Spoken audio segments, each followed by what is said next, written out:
प्रिय बच्चों, कैसे हैं आप? निश्चित ही आप स्वस्थ होंगे। आज बच्चों हम हिंदी विषय के व्याकरण भाग का अध्ययन करेंगे। हिंदी भाषा जो है, हिंदी व्याकरण,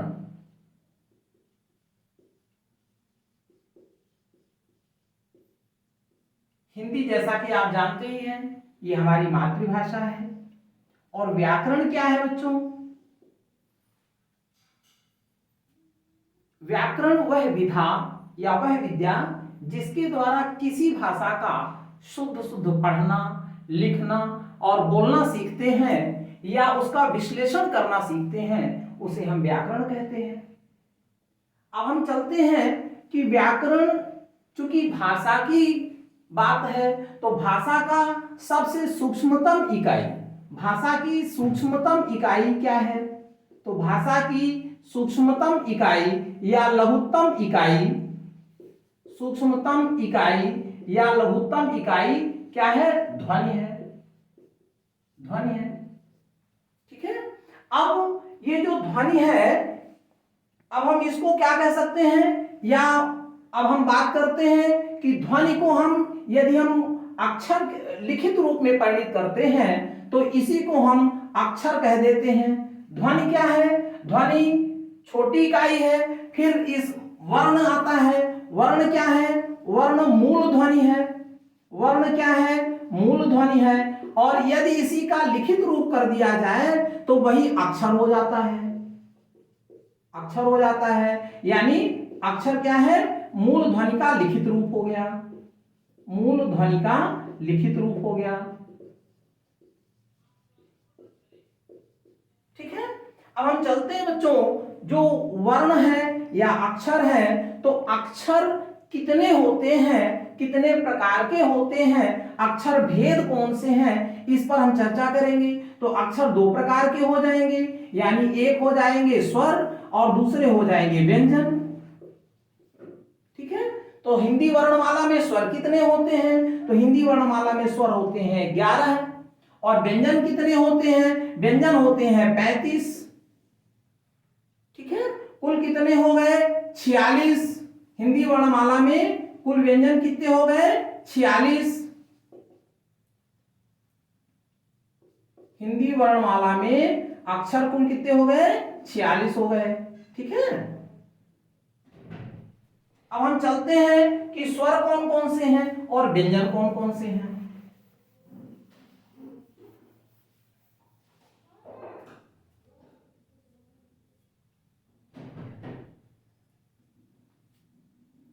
तो स्वर की बात करते हैं हम।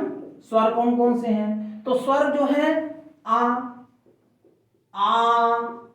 इ, उ, ऋ, ए, ऐ, ओ और औ। ये 11 स्वर हो गए। स्वर कितने हो गए? 11 हो गए, ठीक है। अब हम इसी प्रकार से चलते हैं कि व्यंजन कितने हैं। तो जैसा कि मैंने बताया कि व्यंजन कितने हैं? 35 हैं, ठीक है। 35 व्यंजन कौन कौन से हैं उसको भी हम जान लेते हैं। तो का, खा, गा, घा, अंगा, चा, छा, जा, झा, इया, टा, ठा, डा, ढा, अड़ा, ता, था, दा, धा, ना, पा, फा, बा, भा, मा, ठीक है। और यहां पर या, रा, ला, वा, और यहां पर शा, शा, शा, हा, ठीक है। और ये छत, छत, त्रंग, ज्ञान और श्रा, ये अलग है, ठीक है। ये संयुक्त व्यंजन कहलाते हैं। अब हम चलते हैं बच्चों, थोड़ा सा इन पे भी चर्चा कर लेते हैं, ठीक है। ये आगे की बातें आपको फायदेमंद होगी जानना। तो इसको हम गिन लेते हैं पहले। 5 इसमें 5 और इसमें भी 5, इसमें भी 5, इसमें भी 5, इसमें भी 5, तो पचम 25 और 25 और ये 8 33। दो कौन है बच्चों? दो यहां पर हो जाते हैं ला और ढ़ा। ठीक है, ला और ढ़ा ये भी व्यंजन में आते हैं। 25 8 33 और 2 35। ठीक है, इस प्रकार से ये आपके 35 व्यंजन हो जाते हैं। अब मैं थोड़ा सा व्यंजन के बारे में चर्चा करता हूं, ठीक है ना, व्यंजन के बारे में चर्चा करता हूं। तो इनका नाम है बच्चों, थोड़ा सा ध्यान देंगे, ये बहुत इंपॉर्टेंट बात है कि जैसे ये का, इस पंक्ति का पहला अक्षर का है तो इसको हम कावर्गीय व्यंजन कह सकते हैं, सॉरी इसे हम का वर्ग समूह कह सकते हैं, यानी इसका नाम क्या हो जाएगा? का वर्ग। इसमें चा पहला अक्षर चा है तो इसका नाम हो जाएगा चा वर्ग, और ये इसका पहला अक्षर टा है तो इसका नाम हो जाएगा टा वर्ग, और इसका पहला अक्षर ता है तो इसका नाम हो जाएगा ता वर्ग, इसका पहला अक्षर पा है तो इसका नाम हो जाएगा पा वर्ग। ठीक है, और या रा ला वा और ये शा सा शा हा ये जो होते हैं ये उस व्यंजन और अंतस्थ व्यंजन की श्रेणी में आते हैं। इसको हम कहते हैं अंतस्थ व्यंजन, अंतस्थ व्यंजन, और इसको बोलते हैं ऊष्म व्यंजन, ऊष्म व्यंजन, और इसको बोलते हैं संयुक्त व्यंजन। ठीक है, इस प्रकार से हम इनको व्यंजन का भी के बारे में भी जानते हैं।